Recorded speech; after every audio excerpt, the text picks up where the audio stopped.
ના પરમ આશીર્વાદ અને બિરાજમાન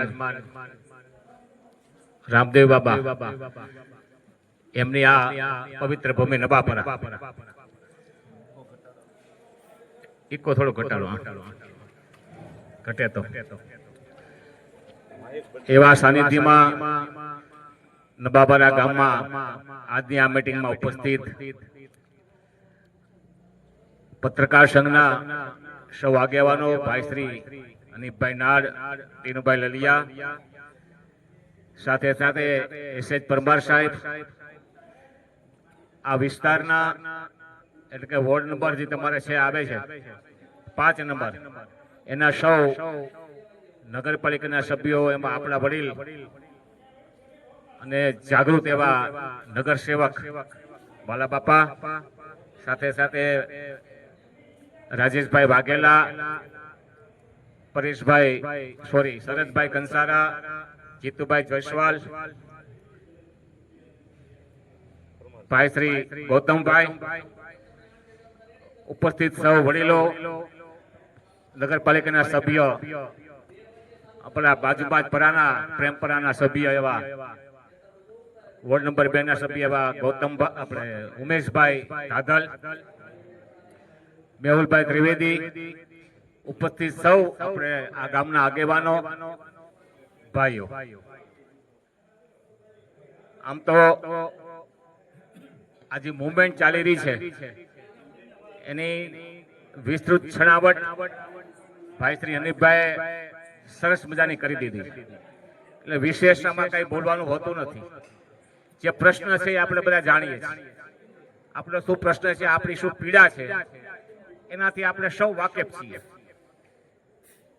પરંતુ આ જે મિશન છે આપણું બ્રેડ ગુડ લાવો, એ કોઈ નાની સોની બાબત નથી, એ ખૂબ મોટું કામ હાથમાં લીધું છે. પ્રશ્ન મોટો છે અને એના માટે મહેનત કરવી ખૂબ જરૂરી છે, પરંતુ બધાનો સાથ હશે તો 100% આ કાર્ય સફળ થવાનું છે. સફળ થવા માટે પેલા તો મારે આજે આખો પ્રશ્ન હતો, વર્ષોથી આપણી પીડા છે. આજે આપણે દુનિયાના દેશો ચંદ્ર સુધી પહોંચ્યા, ભારત પણ ચંદ્ર સુધી પહોંચ્યું, એવા અનેક સિદ્ધિઓ આપણે હાંસલ કરી. જ્યાં જે જગ્યાએ રેલવે શક્ય નહોતી એવા ત્યાં બોગદા કરીને, ડુંગરામાં પુલ કરીને પણ રેલવે બધે પહોંચાડી. એટલી વૈજ્ઞાનિક રીતના આ દેશ એટલો બધો આગળ વધી ગયો છે. એવા સંજોગોમાં એક આપણા માટે, દેશ માટે તો નાનકડો પ્રશ્ન છે, પણ આપણે જીવાદોરી માટે બહુ મોટો પ્રશ્ન એવા બ્રોડ ગયા છે.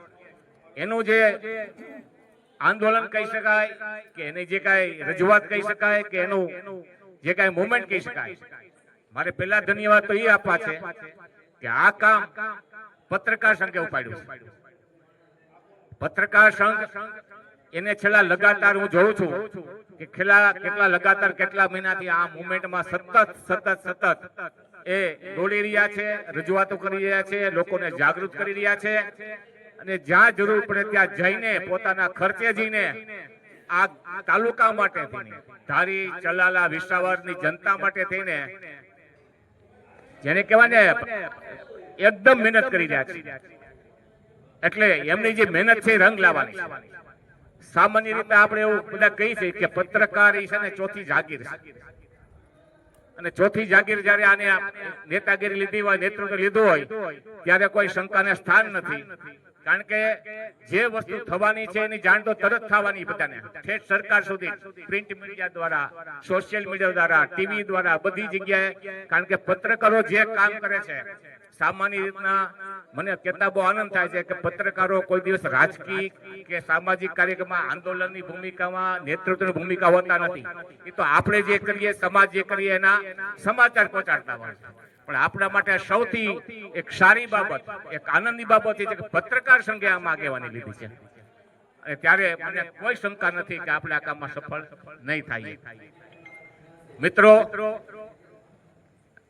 નેતૃત્વ તો કોઈ પણ લઈ શકે, લઈને કરે તો એ ખરેખર ધન્યવાદના પાત્ર છે. આ પત્રકાર સંઘને પણ ધન્યવાદ આપું છું. સાથે સાથે જે કોઈ પણ આમાં આગેવાનો કે જે કઈ કાર્યકરો જોડાયેલા હશે, મહેનત કરતા છે, એમને પણ ધન્યવાદ છે. પરંતુ હમણાં કીધું એમ ચકલીનો દાખલો આપ્યો કે એક ચાંચમાં પાણી ભરીને એની જે ભાવના હતી કે હું પ્રયત્ન તો કરું છું, તો આપણે સૌએ પણ પ્રયત્ન કરવા પડશે. આપણે કહેવાય છે ને, એક અકેલા થક જાયેગા મિલકર બોझ ઉઠાના, સાથી હાથ બઢાના. આપણે બધાય ખંભે ખંભા મિલાવીને આપણે આગળ વધશું, આપણે આમાં સહકાર આપશું. આપણે માત્ર એના કામમાં આપણે સહકાર આપવાનો છે, ટેકો આપવાનો છે, અને એને જેને કહેવાય ને એને આપણે હામ દેવાની છે. દેશી ભાષામાં કહે હામ દેવાની છે, હૂફ દેવાની છે, સહકાર આપવાનો કે જેનાથી એને કામ કરવાની શક્તિ મળે. અને એ રીતના આપણો પ્રશ્ન જે આ છે, કારણ કે આ ખૂબ જરૂરી છે. અત્યારે દુનિયા સાથે જોડવા માટે બ્રોડગેજ લાઈન આપણી ખૂબ જરૂર છે, દેશ અને દુનિયા સાથે જોડવા માટે. આ એક નાનો પ્રશ્ન આપણે હજી અહીંયા આપણે નથી મળ્યો, પણ આવનારા દિવસોમાં આપણે બધા જ સાથે હશું. બધાના જ આમ જોઈએ તો આખો તાલુકો કહેવાય, વિસાવદર, ચલાલા, અમરેલી સુધીના લોકોનો ખૂબ સહકાર છે, સુરતના લોકોનો પણ સહકાર છે. બધાની ભાવના સારી છે, બધાને સહકાર આપવો છે, પણ સૌથી જરૂર છે સમય આપવાની. એટલે મારી આપને એક જ વિનંતી છે કે આજે તમને પણ બધાને ધન્યવાદ છે કે આજે અહીંયા મીટિંગ રાખી અને બાલાભાઈએ અહીંનો અત્યારે નેતૃત્વ લીધું અને આપ સૌએ આટલી મોટી સંખ્યામાં હાજર રહ્યા અને આ કામમાં એક ઉચ્ચતમ ભાવના બતાવી છે, એ બદલ આપ સૌ નવાપરા ગામના બધા પણ ગ્રામજનોને ખૂબ ખૂબ આપણે આભાર માનીએ છીએ, ખૂબ ખૂબ ધન્યવાદ આપીએ છીએ. આવનારા દિવસોમાં હવે જ્યારે જ્યારે જરૂર પડે ત્યારે આ ગામનો પ્રશ્ન છે, આપણા તાલુકાનો પ્રશ્ન છે, આપણા પોતાનો પ્રશ્ન છે, એમ માનીને સમય આપવા માટે જ્યારે પણ જરૂર પડે, હજી આવનારા દિવસોમાં વિવિધ કાર્યક્રમો કદાચ કરવા પડે, આંદોલન નહીં પણ એક જાતે રજૂઆત માટે વિવિધ કાર્યક્રમો, સરકારને જાગૃત કરવા માટે એવા કાર્યક્રમો આવે તો ભેગા થવા માટે પણ બધાએ આવવું પડશે. ભેગા થશું, બધા સહકાર આપશે. બધાને પોતાના કામ ધંધા છે, વેપાર ધંધા છે, ખેતીવાડી છે, વ્યવહારના કામો છે, પણ એની વચ્ચેથી આપણું સામાજિક દાયિત્વ છે એ નિભાવીને, સામાજિક દાયિત્વ નિભાવી અને જ્યારે પણ સમય જ્યારે આ લોકો આપને કહે કે અમારે આ કામમાં જ્યારે આવી જરૂર છે, ત્યારે આપણે બધા ખભે ખભા મિલાવીને એ કામમાં સાથે રહીએ, એવી આપ સૌને મારી નમ્ર વિનંતી છે. અસ્તુ, આભાર. ભારત માતા કી જય. ખૂબ ખૂબ સરસ. ભરતભાઈ શેઠ જે માજી સરપંચ છે આપણા ધારીના, ખૂબ સારી વાત તેઓએ કરી. હવે આપણે ઘણા આપણા નગરપાલિકાના સદસ્યોને પણ સાંભળવાના છે અને ખાસ કરીને ટીનાભાઈને પણ સાંભળવાના છે. અને સૌથી છેલ્લે બધાથી છેલ્લે આપણે પરમાર સાહેબને સાંભળવાના. કારણ કે પરમાર સાહેબને પહેલા સાંભળી લેવું ને તો તમને પાછું અમારું નહીં ગમે. એટલે અમારું જેટલું અમે નબળું બોલ્યા આવીશું ને એ બધામાં પરમાર સાહેબ છે ને એ તમને બધા મજા લાવી દે. અને બીજા નંબરમાં ભાઈ કે આ બિન રાજકીય